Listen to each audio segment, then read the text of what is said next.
देखो magnetic effect में हम लोगों ने ये पढ़ा, मतलब बी निकालना सीख लेते हैं। बी मैग्नेटिक फील्ड को डिनोट करता है, और जो डी बी होता है वो म्यू नॉट आई बाई 4 पाई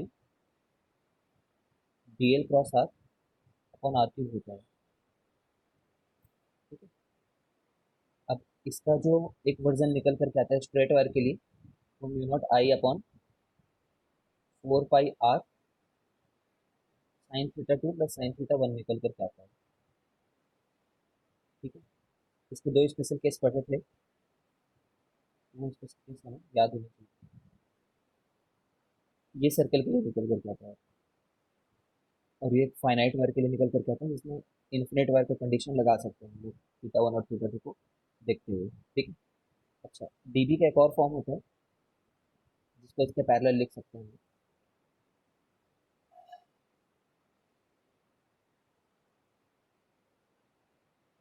वो होता है ये।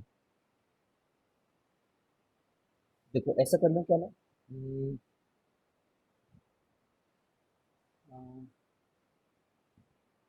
ये आई को मैं D Q by D T लिख रहा हूँ, देखना।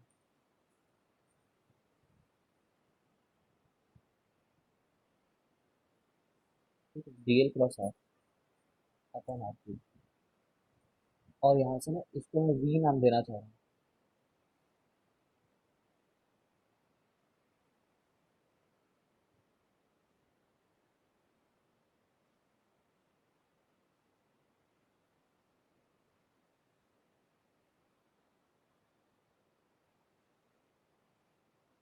ये बहुत ज़्यादा इंपॉर्टेंट फॉर्मूला है, ये पहले भले ही पहले डिस्कस नहीं हुआ। ठीक है।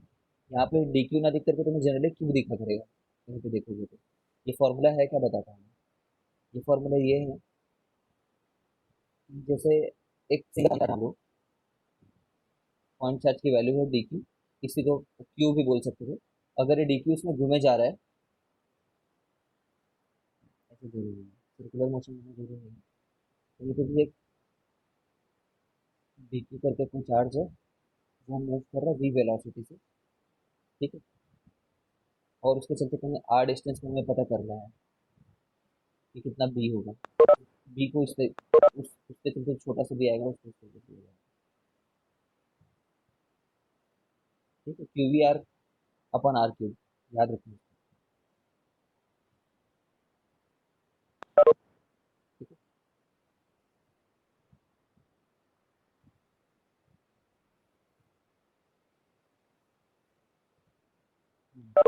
आज का पढ़ें, इसको पढ़ लेते हैं। इन दोनों में कोई फर्क है क्या, बताओ तो मुझे।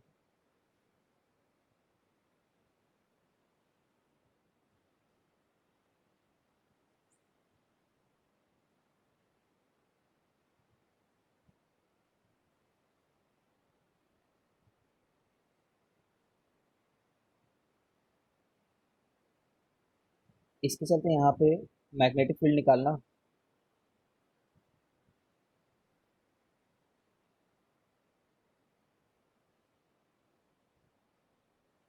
इसके चलते सेंटर में निकालना, और ये वाला वायर अरेंजमेंट के चलते निकालना। फर्क आएगा ना सेंटर पे।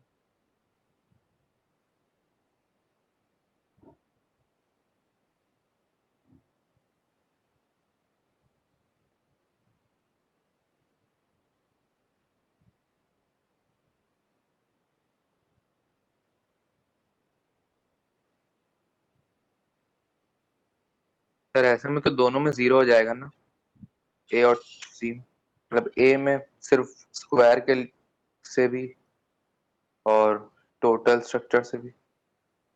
ठीक है, आई होप सब समझ गए होगे।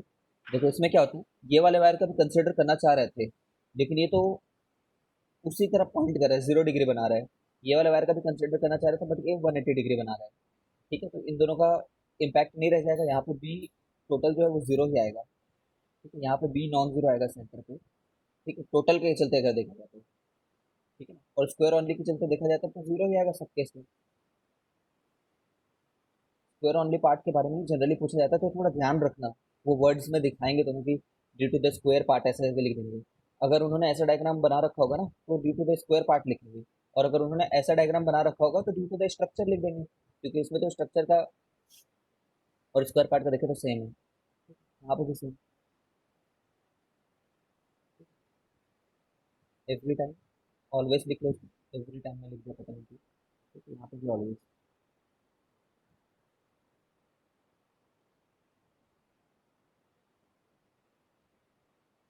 थोड़े इस बात का ध्यान रखो, सर्कल कर दें तो कोई फर्क आ जाएगा क्या, कि सर्कल में भी जीरो आ जाएगा? मतलब ये स्क्वायर्स की जगह पे अगर मैं कोई सर्कल बना दूँ,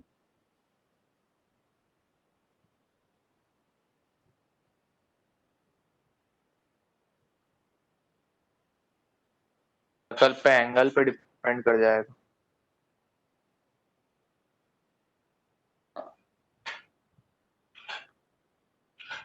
अगर 120 रहा फिर तो 0 रहेगा, वरना फिर हाँ मतलब अगर एंगल कुछ वैल्यू ऐसा आ टाइप का सकती दिया है होगा जो ए पे। सर्कल की तरफ आ रहा है जो वायर है ना, जैसे कि ये कल वाला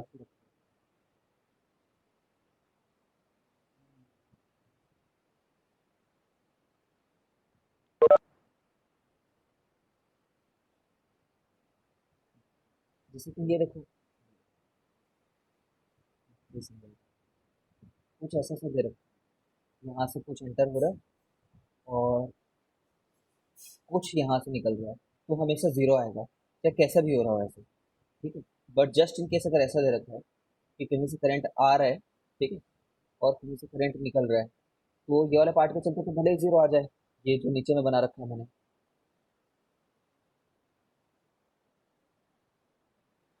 यहाँ पे भी जीरो होगा। नहीं समझ में आ रहा तो बताओ। जैसे मान लो चाहे कितना भी रेशियो हो ये, चाहे ये मतलब मान लो ये 70% हो, ये 30% हो, बट याद है ना क्या होता था, करंट भी उसी हिसाब से डिवाइड हो जाते हैं इनवर्स रेशियो में, ठीक है। लेटर से 70% रजिस्टेंस उधर, 30% इधर है, समझ गए? ठीक है, और अगर ऐसा हो रहा है तो ये तो कैंसिल नहीं कर पाएगा ना, ये तो दोनों ही सेंटर की तरफ पॉइंट कर रहे थे तो लोग तो कैंसिल कर गए, बट ये सेंटर की तरफ नहीं जा रहा था, ठीक है। यहाँ पे बी नॉन जीरो होगा, non zero due to straight wire part, circle के चलते तो जीरो है,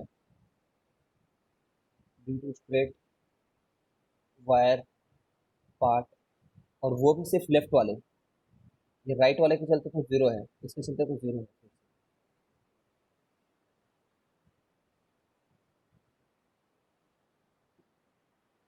डिब्बे भेजने के लिए धन्यवाद।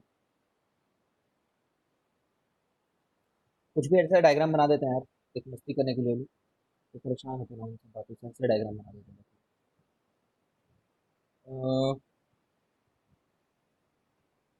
कोई कॉमेडी सेंटर या फिर क्या बोलना चाहिए, सेंट्रल मॉल गया क्या था नाम रहता है?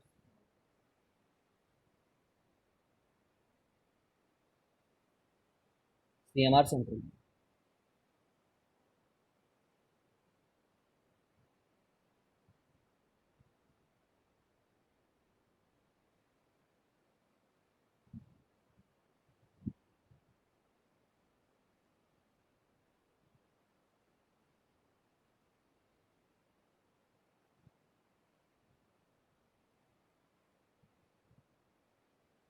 तो करंट है 50 एम्पियर का, ठीक है। ये कोई 10 मीटर है, ये कोई 4 मीटर है, ठीक है। तो कैसे होगा, ये वाले के चलते तुम अगर कर्ल करके देखो तो बड़े वाले पार्ट के चलते कितना आ रहा होगा, म्यू 0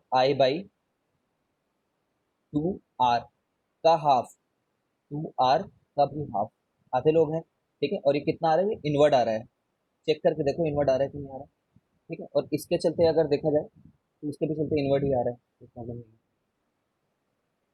म्यू 0 I/2R, ठीक है, का हाफ, इसके चलते भी इनवर्ड आ रहा है, ठीक है। अब कभी कभी ऐसा दे देगा वो डायग्राम में,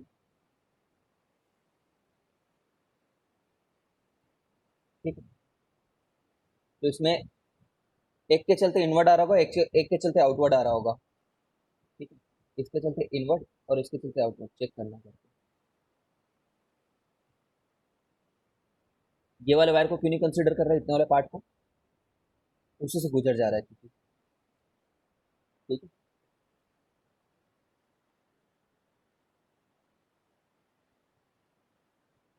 अब हम लोग को सीखना है एम्पियर सर्किटल लॉ।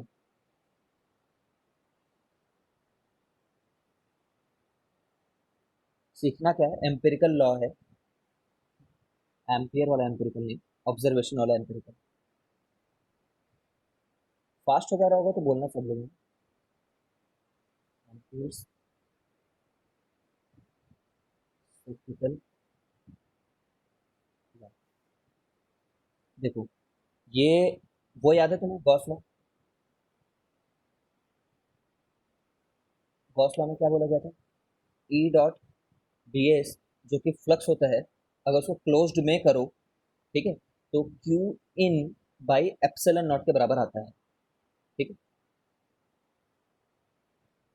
याद रखना, फ्लक्स तो हमेशा ई डॉट डी एस है, हमेशा। लेकिन ये तो ऑलवेज, चाहे ये गॉस लॉ के बारे में बात कर रहे हो चाहे मत कर रहे हो, ठीक है। But for Gauss law, Gauss law, flux जो है, और वो भी क्लोज सरफेस पे ना, फ्लक्स ऐसा नहीं, फ्लक्स ऑन क्लोज सरफेस में। ये फ्लक्स तो किसी ओपन सरफेस में भी डिफाइन हो सकता है, तुम्हें याद हो। फ्लक्स तो एक जनरल कंसेप्ट है, ठीक है। तो यहाँ पे फ्लक्स जो कि एक्चुअली ये है, वो इसके बराबर भी निकल करके आता है, ठीक है ना। यहाँ पे equal to Q in by epsilon naught नहीं लिख सकते, ऐसे करके नहीं लिख सकते यहाँ पे, ठीक है? ये तो हुआ इसका रीजन, एम्पियर सर्किटल लॉ इसके करस्पॉन्डिंगली क्या बोलेगा कि, अच्छा ये सरफेस पे लगता है तो मैं एस लिख देता हूँ, देखो ऐसे डिनोट किया जाता है कि क्लोज्ड सरफेस में लग रहा है। यहाँ पे ई की जगह आ जाएगा बी, मैग्नेटिक फील्ड के बारे में क्योंकि बात हो रही होगी। बट यहाँ पे लाइन इंटीग्रेशन होता है, सरफेस इंटीग्रेशन नहीं होता है, ठीक है। तो ओवर अ क्लोज्ड लूप है ना, लाइन लूप में, ठीक है। अच्छा यहाँ पे कैसे सरफेस है याद आ रहा है ना, स्पीयर होगा, क्यूब होगा, ठीक है, क्यूबॉइड होगा, पैरेललोपिपेड होगा, ठीक है, थ्री डी होगा यहाँ पे। Surface is a three D concept, closed surface is a three D concept, closed surface, ठीक है ना। सरफेस तो टू डी भी हो सकता है but close surface three D होता है। नहीं समझ पा रहे हो तो बताना। अब यहाँ पे लीनियर इंटीग्रेशन कर रहे हैं और वो निकल कर क्या आता है, देखो, अभी तक तो ये तो समझ गए होगे ना कि वन बाई एप्सिलॉन नॉट का काउंटर पार्ट जो है इस चैप्टर में, वो म्यू नॉट है कि वन बाई म्यू नॉट है, ये बताओ। म्यू नॉट है काउंटर पार्ट मतलब एक एनालॉजी दिख रही होगी तुम्हें कुछ प्रकार की, ठीक है, अगर थोड़ा समझ रहे होगे तो, सर ठीक है। वन बाई एप्सिलॉन नॉट का काम यहाँ पे म्यू नॉट करता है, mu naught I by four का, इसमें हाँ रहेगा सर। वन बाई फोर का एप्सिलॉन नॉट। अब यहाँ पे रहेगा वन बाई एप्सिलॉन नॉट की जगह क्या आ जाएगा, म्यू नॉट। और क्यू का काम यहाँ पे करंट कर रहा है, आई इन। अच्छा इसको आई इन नेट समेशन कुछ लिख सकते हो, मतलब जितना भी आई इन हो जितना भी, ठीक है। ये बोलता है, पहले अप्लाई करना सीख लेते हैं, ठीक है। ये बोलता है कि बी डॉट डी एल, जो तुम किसी सरफेस में लगाओगे उसकी न्यूमेरिकल वैल्यू इतनी निकल कर के आएगी। पहले इसका क्या काम आता था, use to calculate electric field, है ना, यूज टू इवेल्युएट या फिर calculate electric field for symmetric figures, है ना। जहां जहां पे अप्लाई कर सकते थे तभी तभी तो करते थे, मतलब जहां अप्लाई करना टफ हो रहा हो वहां पे क्यों अप्लाई करोगे यार, जबरदस्ती का, ठीक है। कर तो हर जगह सकते हो अगर बहुत खतरनाक मैथमेटिक्स आती है तो, ठीक है। बाकी सिमेट्रिक चीजों के लिए हुआ करता था, वैसे ही ये लॉ भी, है ना, टू कैलकुलेट यूज करेंगे ऐसे चीज करने के लिए for symmetries, to calculate V bar for symmetric arrangement. अब ऐसा नहीं कि सिर्फ सिमेट्रिक अरेंजमेंट के लिए वैलिड है, वैलिड तो सबके लिए है ना? तभी यूजफुल है, यूजफुल ओनली देन, वैलिड तो हमेशा रहेगा, प्लीज गलती मत करना, वैलिड हमेशा है। अब ये क्या चीज़ है, जैसे कि हम्म,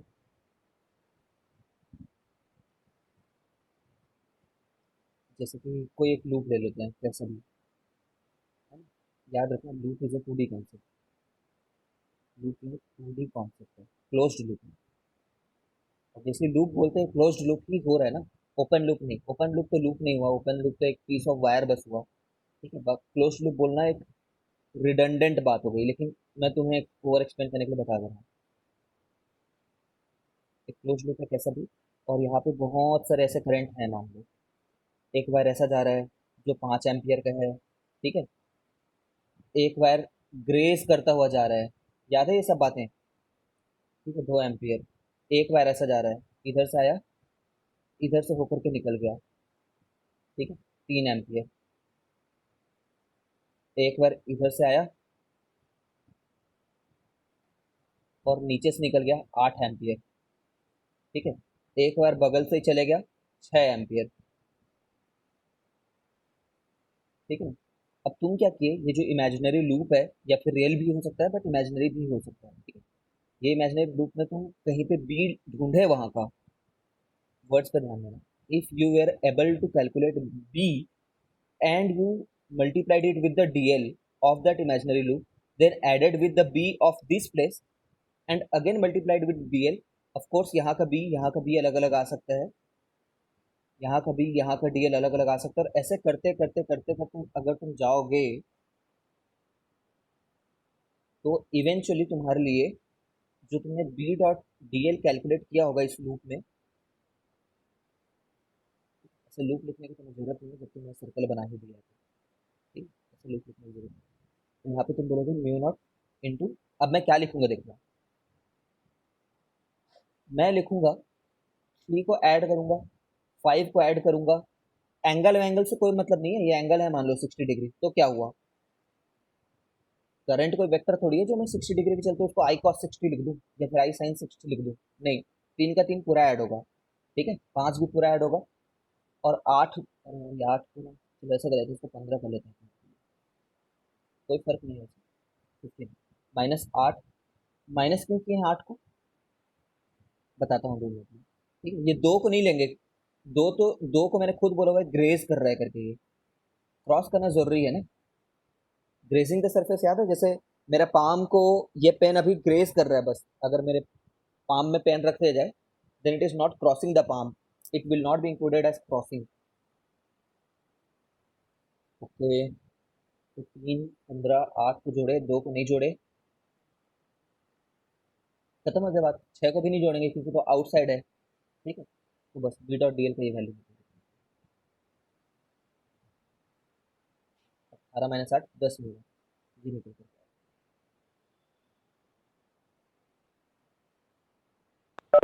अब देखो कैसे पता चला हम लोग को 3 और 15 को जोड़ेंगे, 8 को घटाएंगे, and why not we are doing it the other way, that we are adding the 8 and subtracting 3 and 15। ऐसा इसलिए, take those current values as positive, values as positive which follow and which point towards thumb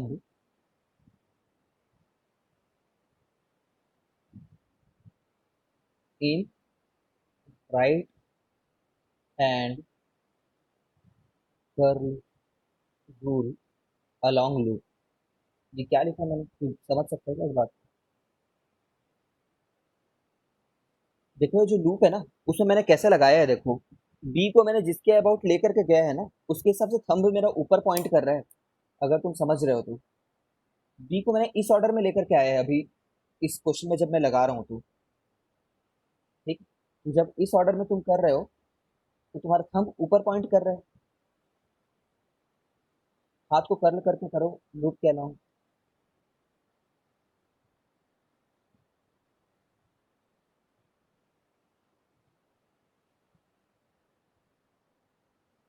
ठीक है ना। तो curl करोगे तो ऊपर आएगा, तो ऊपर वाले सबको पॉजिटिव लोगे और इसको नेगेटिव लोगे। अपन लूप कोई उल्टा लेते चल रहे होंगे तो। तो हर जगह बी तेरा उल्टा भी रहेगा ना, हर जगह जो तू बी लिख रहा होगा उल्टा भी रहेगा। हाँ, नहीं, आगे।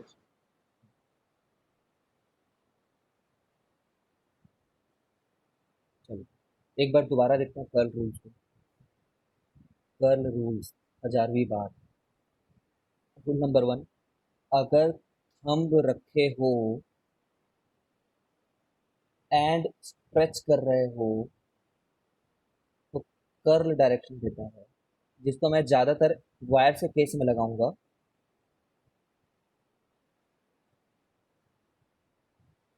ठीक है, इससे पता चलता है कि इनवर्ड जा रहा है, इनवर्ड है ये मेरे लिए, इस वाली जगह पे बी निकालना है। इफ पाम रखे हो, हर जगह हर चीज एप्लीकेबल है ना। इफ पाम को कर्ल कर रहे हो, को कर्ल कर रहे हो ए से बी की तरफ, ठीक है, देन थंब आंसर देता है सी का, इसमें सी बार क्या चीज है, ए बार ऑफ बी बार। ठीक है, तो इस चीज का यूज हमने मेजरली कहाँ पे कर रखा है, कोई बात नहीं, ये वाले वेक्टर में देख लो, है ना, कहीं पे ए बार रखा हुआ है, कहीं पे बी बार रखा हुआ है। तो ए से बी की तरफ कर्ल कर रहे हो अगर, आई कैप जे कैप, ठीक है, तो ये तुम्हारा के कैप मिल रहा है, क्योंकि मैं सिर्फ कर्ल कर रहा हूँ ए से बी की तरफ, तो मेरी तरफ आ रहा है। तीसरी बात, सर्कल के लिए तो बहुत इजी पड़ जाता है ये, सर्कुलर करेंट्स वगैरह के लिए ना हद से ज्यादा इजी होता है ये। ठीक है, स्पेशल केस है समझो ये। सर्कल में सर्कल के लॉन्ग हाथ को कर्ल कर दो, curl right palm along circle. अब ये तुम ऐसा नहीं कि ऊपर ये दोनों बात से कुछ अलग कर रहे हो, कर यही चीज रहे हो, इनफैक्ट तुम ये कर रहे हो ये वाली चीज। ये कैसे वही चीज कर रहे हैं, जब करंट ऐसे फ्लो हो रही है, ठीक है, तो तुम क्या करते हो, डीएल क्रॉस आर करना चाह रहे थे ना बी निकालने के लिए। ठीक है, तो डीएल क्या है, ये डीएल है। ठीक है,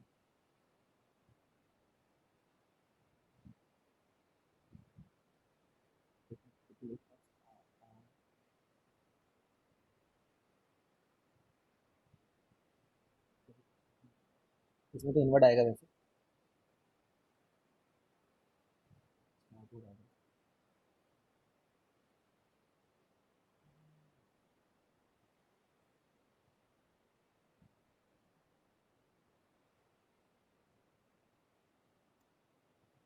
देखो डीएल का वेक्टर ऊपर की तरफ है,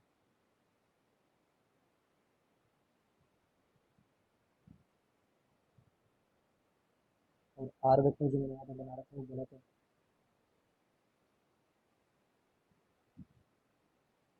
ठीक है, ये आर वेक्टर जो तुम्हारा,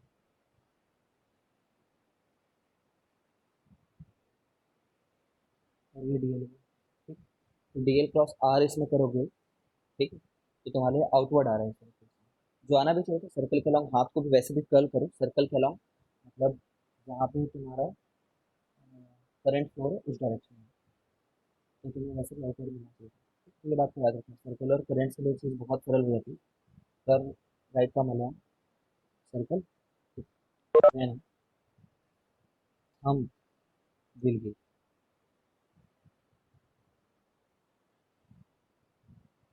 this is nothing but just a manifestation और just a simple application of this.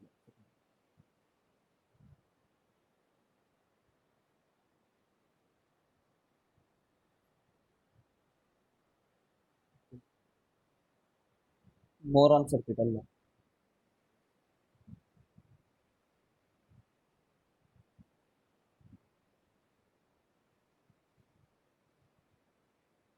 Circuital law,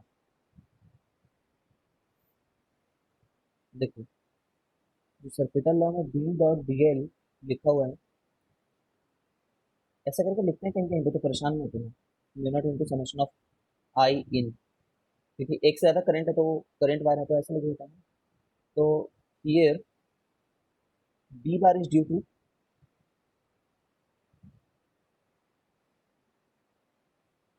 currents inside loop only, ऐसा होगा क्या,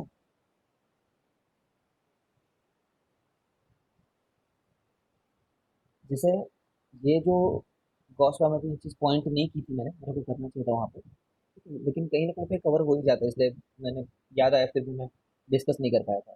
जैसे मान लो कि यहाँ पे वायर है जहाँ पे 10 एम्पियर ऐसे जा रहा है, और यहाँ पे एक वायर है जहाँ पे 20 एम्पियर जा रहा है लेकर से। तो यहाँ पे जो मैं बी यूज करूंगा, बी, वो ड्यू टू 10 एम्पियर ओनली रहेगा या 10 एम्पियर एंड 20 एम्पियर बोथ रहेगा?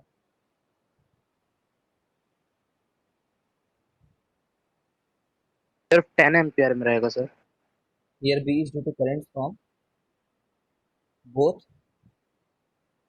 10 एम्पियर एंड 20 एम्पियर। अगर तुमने खुद से नहीं पढ़ा अभी तक है तो तुम बिल्कुल ही बुक रीडिंग नहीं कर रहे हो, ये बात मैं 100% बोल सकता हूँ। अगर तुम्हें अभी तक इस चीज़ में डाउट हो रहा है, then I'm not reading the book at all. It's due to current from both inside, inside and outside. But on the RHS term, on the RHS term, we write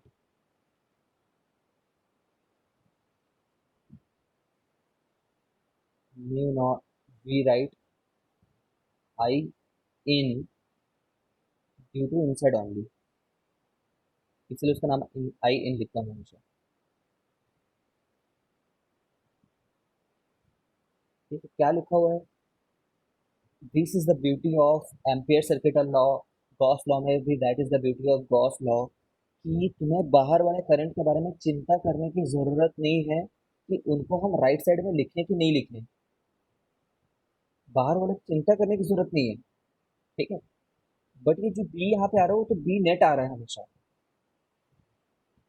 ठीक है। बी तो तुम्हें overall होकर के मिल रहा है, B तो overall होकर के मिल रहा है। तुम्हें कंसिडर बस अंदर वाले करंट को करने से वो तुम्हारा इवेल्युएट हो जा रहा है। ये ब्यूटी है इस चीज की। वो नहीं समझ रहे तो अप्रिशिएट करने की कोशिश करो, ये सेम चीज उसमें होगा ना, गॉस लॉ में, ठीक है। इसको अप्रिशिएट करने की कोशिश करो।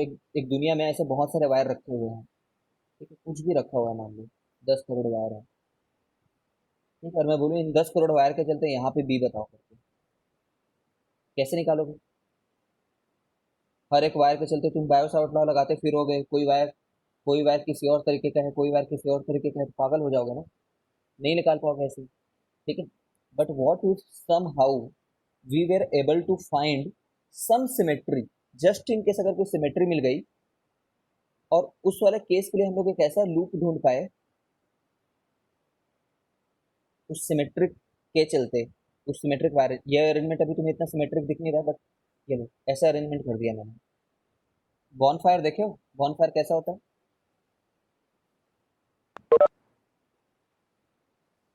ठीक है, ऐसा बॉन फायर है मान लो, तो ये तो सिमेट्रिक अरेंजमेंट हुआ ना। इस सिमेट्रिक अरेंजमेंट के चलते यहाँ पे निकालने में वैसे तो प्राण निकल जाते हैं, ठीक है, लेकिन अगर कोई सिमेट्रिक अरेंजमेंट मिल ही जाता है हम लोग को, तो वहां पे इस चीज को लगाना सरल हो जाता है। अब वहां पे जो बी मिलेगा तुम्हें, बी बी तो टोटल मिलेगा, ठीक है, लेकिन तुम्हें इसके अंदर से जाने वाले ही बस करंट को कंसिडर करने से ही मिल जाएगा वो आंसर। अगर दिमाग नहीं है इतना समझने के लिए तो प्लीज रखो इस वाली बात, क्योंकि अभी इतनी सरलता से नहीं समझोगे, अभी और इलस्ट्रेट करोगे तो समझोगे। देखो यार, राइट साइड में आई इन लिखा है ना, तो राइट साइड में तो पक्का इन साइड वाले करंट को ही लेना है, बट इसका मतलब ये नहीं है कि तुम्हें बी भी इन साइड वाले को ही लेना है। बी तो तुम जो लोगे वो नेट लोगे यहाँ पे, बोल रहा हूँ ना, दिमाग चाहिए होता है इसको समझने के लिए, ठीक है? बता रहा हूँ, कोई बात नहीं, हमारे पास नहीं, इसलिए तुम्हें बता रहा हूँ। गॉस लॉ से समझो, थोड़ी जल्दी समझोगे। गॉस लॉ का रेफरेंस लेते हैं।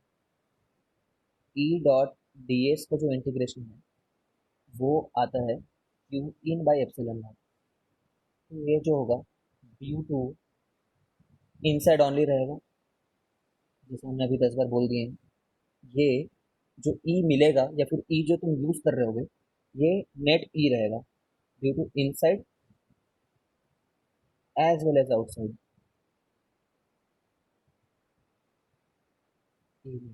अब ये क्या रहस्यमय बात की, तो एक सिमेट्रिक फिगर से एक्सप्लेन करके समझाता हूँ।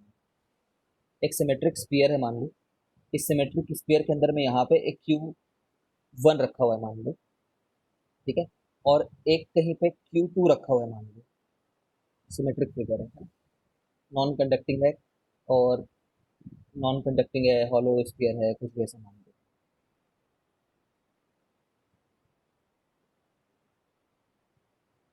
अब तुम कैसे लिखोगे? जस्ट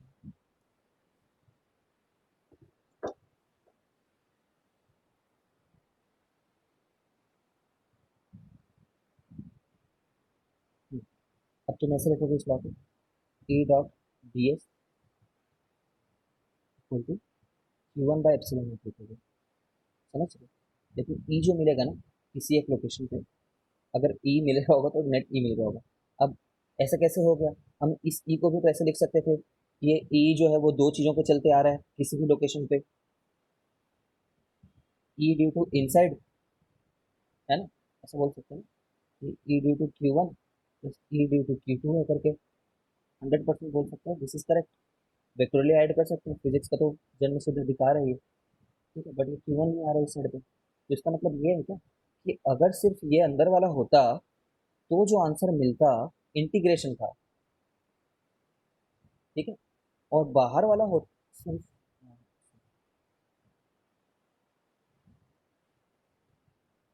ठीक है।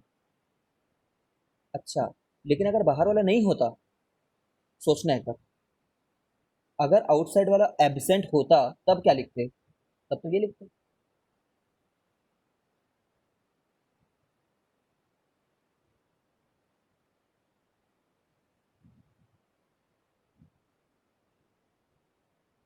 एब्सेंट ऑल टुगेदर, तब ये लिखते, ठीक है। अब यहाँ पे इतना प्लस इतने को ये लिख रहे हो, तो इसका मतलब तो ये हुआ ना कि ये जो है वो जीरो है।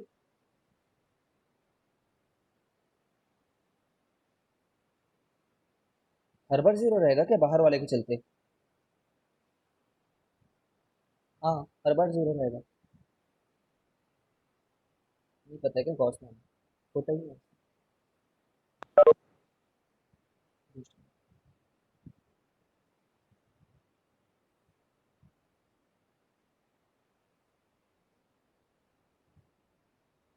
बाहर वाले का इस पे इंटीग्रेशन तो जीरो ही रहेगा इस सरफेस पे, because net entering equal to net exiting for that surface, ठीक है। और बताता हूँ मैं इसका सिग्निफिकेंस क्या है।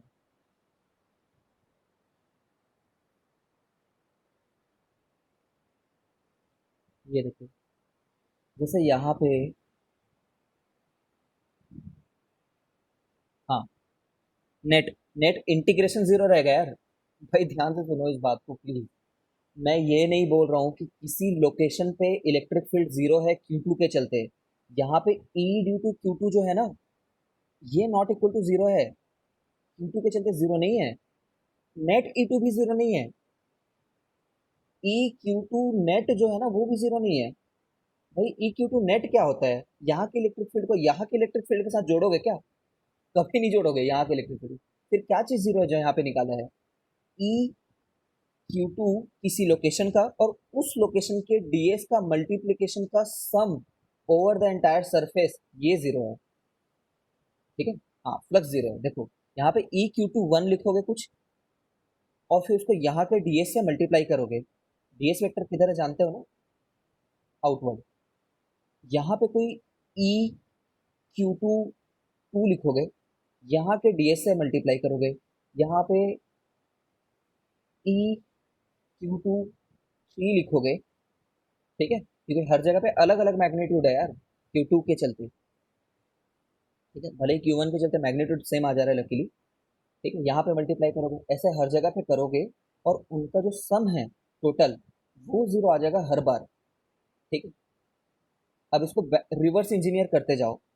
तुम ये बताओ, ये वाला पार्ट जीरो आया है, लेकिन जब यहाँ पे कर रहे थे ये वाला चीज जो एक्चुअल लॉ है, एक्चुअल लॉ, तो यहाँ पे ई क्या चीज के कंसिडर हुआ है, मतलब व्हाट इज दिस ई? वहां पे ये भी है, as well as E due to Q1 भी है इन दिस थर्ड पोजीशन, और उसको भी DS के साथ मल्टीप्लाई करना है, ठीक है। तो इफेक्टिवली ये जो ई है ना, इस पोजीशन के लिए for position number 3, this E should will be E due to Q1 plus E due to Q2 at this position 3 dot ds। समझ रहे हो? अब इसका मतलब ये है क्या कि यहाँ पे मेरा ये जीरो है करके, नहीं नहीं, यहाँ पे जीरो नहीं है, यहाँ पे ये टोटल वैल्यू जीरो नहीं है ना, यहाँ पे ये वैल्यू जीरो नहीं है, ठीक है, ना ही ये वैल्यू जीरो है। ओवरऑल Q2 के चलते जो डॉट ds आता है वो जीरो निकल करके आता है यहाँ पे। सिर्फ तुम अगर गलती से ऐसा करने लगे कि E dot Q three dot D S का ही सम करने लग गए ऐसा करके, तब वो आंसर तुम्हारा Q in by epsilon naught नहीं निकल करके आएगा इस केस में।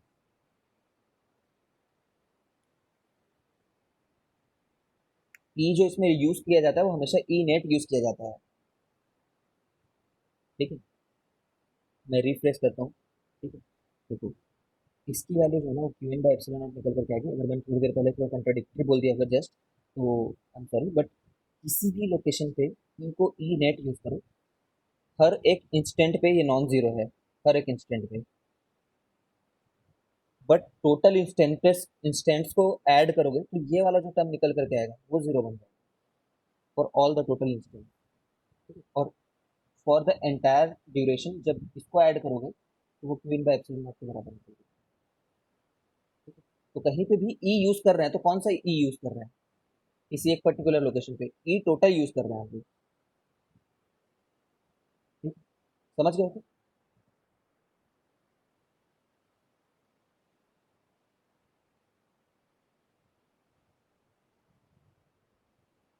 जैसे ये पॉइंट फाइव है, मैं बोलूंगा कि यहाँ पे गॉस लॉ का वो स्टेटमेंट को अप्लाई करके दिखाओ करके, तो तुम गॉस लॉ का स्टेटमेंट अप्लाई करते समय ये मत बोलना कि मैं सिर्फ ई ड्यू टू क्यू वन लिखना चाह रहा हूँ, नहीं नहीं नहीं, मुझे ई ड्यू टू क्यू टू भी लिखना होगा। समझ रहे हो? और इस पर्टिकुलर लोकेशन पे तो जीरो नहीं आएगा, जब मल्टीप्लाई करोगे तो नहीं आएगा जीरो, क्यों आएगा? नहीं आएगा। बट ओवरऑल सम करोगे ना, ठीक है, ओवरऑल जब सम करेंगे तो वो क्यू बाय एप्सिलॉन नॉट आएगा, और जितने भी ऐसे पार्ट्स जुड़े होंगे सर अपन जब एक वो पॉइंट, जरूर होगा। तो उस गॉस लॉ के अंदर थोड़ी आएगा, गॉस लॉ के अंदर, गॉस लॉ तो पूरे लूप के लिए बोलता है ना, हाँ मतलब एक क्लोज सरफेस के लिए बोलता है ना। हाँ, एक पॉइंट के लिए तो वैसे भी तो क्यू बाय उस एप्सिलॉन पॉइंट नॉट पे नहीं तो आता। सिर्फ फ्लक्स तो नॉर्मल फॉर्मूला लगेगा। हाँ, तो वहां पे तो हाँ ई नेट यूज करोगे ना, थोड़ी ई सिर्फ क्यू वन का यूज करोगे, क्यों करोगे ऐसा? हाँ ठीक? चलो, हाँ सर। इतना हम समझ जाते हैं ना, इसका कोई बिल्कुल भी यूज नहीं है तुम्हारे एग्जाम्स में, सिर्फ इस असर्शन रीजन को सॉल्व करने के लिए यूज है ना। बस ये अंडरस्टैंडिंग हो जाती है तो हम ज्यादा अच्छे स्टूडेंट हो जाते हैं कि हाँ मतलब बाहर वाले के चलते ई को तो यूज कर रहे हैं, बट वो ई को टोटल समय पे जब इंटीग्रेट करेंगे तब जाकर के जीरो होगा। ठीक है, ओके, बहुत हुआ। याद कर लिया क्या? ये बी किसके चलते रहेगा? बी नेट है ये, ठीक है। ये आई किसके चलते रहेगा? आई इन रहेगा, यहाँ पे बी नेट। ये वीडियो को 10 बार 20 बार 30 बार और बहुत सारे बुक्स को 5 बार 6 बार देखो पढ़ो, ठीक है। धीरे धीरे तुम्हें समझ में आ जाएगा कि सिर्फ याद करना है, कोई क्वेश्चन ऐसे इससे बन नहीं रहा है जिसको फोड़ना है मेरे सामने। अब इसके चलते वो चीज़ को विजुलाइज करना मुश्किल होता है इसके चलते, क्योंकि यहाँ से मैं ऐसे फील्ड नहीं निकाल करके दिखा सकता ना, ठीक है, दिखा नहीं सकता हूँ, क्योंकि इसके चलते फील्ड जो है सर्कुलर, 10th में पढ़ा होगा सर्कुलर लूप होती है, फील्ड होती है, तो यहाँ पे विजुलाइज करना मुश्किल होता है। याद रखना ये जो बात मैंने अभी बताई है, ये कोई भी स्कूल वाले पता नहीं क्यों नहीं एफर्ट लगाते इसको समझाने में। किसी स्कूल में आज तक हमने 3 साल टैलेंट से एग्जामिनेशन कराया, हमें कोई भी आंसर करेक्ट नहीं मिला। वो क्या देंगे? तुम खुद ही नहीं बता रहे हो मुझे।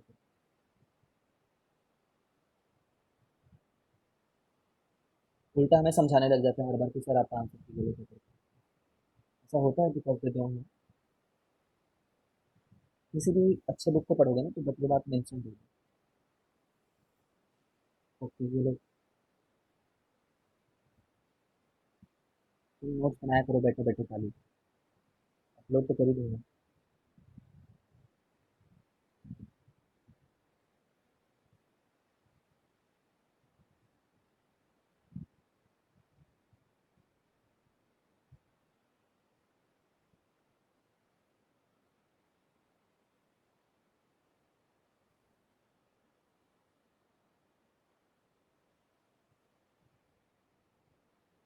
देखो जो लूप है वो इस बार ये वाला लूप है,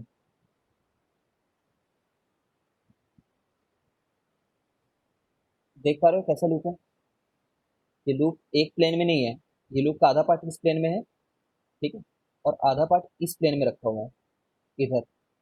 मतलब ऐसा करके है ये कुछ, आई डोंट नो, मैं तुम्हें दिखा पा, ऐसा नहीं है ये, ऐसा है, ठीक है। तो समझ गए। अब इसमें इधर से करंट आया, इसको पार करके चले गए इधर, 5 एम्पियर। इधर से करंट आया और यहाँ से उठ करके चले गए 10 एम्पियर, ठीक है। इधर से करंट आया, इधर गया और अंदर चले गए, देखो 6 एम्पियर।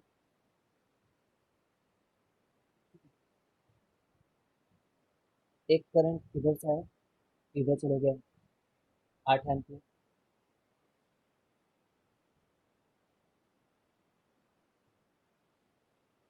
और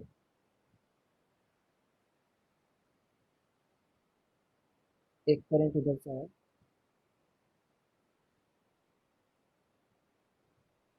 और इधर चले गए 2 एम्पियर।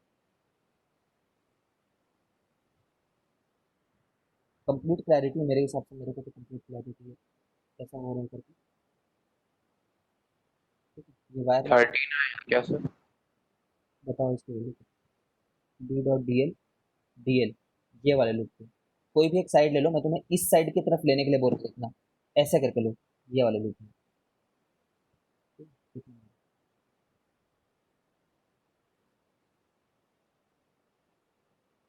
खतरनाक नहीं, बस 3D में लिख रखा है।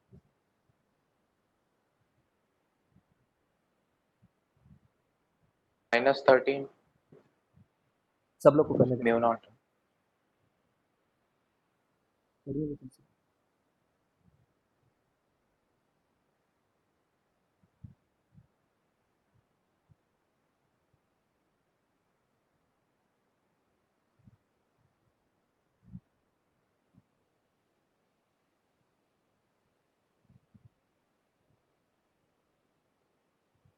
देखो वही है, इस लूप के अलॉन्ग जब तुम हाथ चलाओगे पहले तो, ठीक है ना, तो जब इसमें कर्ल कर रहे हो, ठीक है, तो ये वाला डायरेक्शन तुम्हारे लिए पॉजिटिव डायरेक्शन आ जा रहा है, ये वाला डायरेक्शन पॉजिटिव आ रहा है, सोचना, ठीक है। इसी चीज के चलते मैं आई इनको जो उधर की तरफ जा रहे हो, ठीक है ना, इसका एरिया वेक्टर अगर देखोगे ना, तो इस तरफ जो लोग भी क्रॉस हो रहे हैं सभी पॉजिटिव गिराएंगे, ठीक है। तो मैं 2 को पॉजिटिव में जोड़ूंगा, ठीक है। 8 से मेरा कोई लेना देना है नहीं, 8 वाले से। 10 वाला उल्टा आ गया है, ठीक है। और 5 वाला भी उल्टा आ गया है, उल्टे डायरेक्शन में, ठीक है। अब ये 6 वाले को देखते हैं। 6 वाले को लेकर के अगर यहाँ से सोचो सिर्फ ये वाले हिस्से से, इसको 2 अलग अलग वायर मान सकते हो ना, तो 6 वाले के लिए पहले बोलोगे नेगेटिव है, फिर 6 वाले के लिए बोलोगे पॉजिटिव है। 6 एक बार इस डायरेक्शन में आया है, इधर 6, ठीक है, तो उसको पहले नेगेटिव में जोड़े, ठीक है, फिर वो अंदर भी चले गए तो उसको एक बार पॉजिटिव में जोड़े, ठीक है, पॉजिटिव होगा नेगेटिव, जो ऐसे मुड़ करके अंदर चले जाए उनका कंट्रीब्यूशन कितना है, ठीक है। तो यहाँ पे आ रहा है माइनस तेरह आ रहा है यहाँ। क्योंकि खुद पहले पहले तो इस साइड अपना चेहरा दिखाया है, फिर वापस चले गया उसी दिशा जिस दिशा से आया है वो, है ना, वैसे मत बोलना 90 डिग्री चले गया है, ठीक है, 90 डिग्री गया है फिजिकली, बट करंट को डिग्री से क्या मतलब है, सोचो इसका आंसर ये होगा। सर ये 3D में तो ये 2 प्लेन में, तो दोनों प्लेन को इंडिविजुअली लेके कर सकते हैं। यार इसमें से कुछ रे निकलता हुआ तुम मानो, मुझे नहीं पता तुम कैसे देख रहे हो इस चीज को। जैसे मान लो इधर मैंने पाइप फिट किया है, मान लो यार, इधर मैंने पाइप फिट किया है, तो जितने पानी उस साइड चले जाएंगे ना,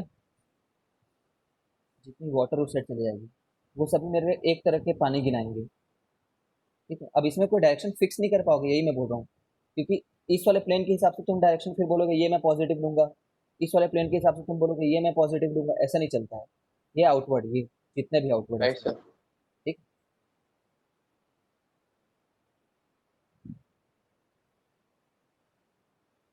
प्लीज पूछो अगर डाउट हो तो, वरना डिस्कनेक्ट करके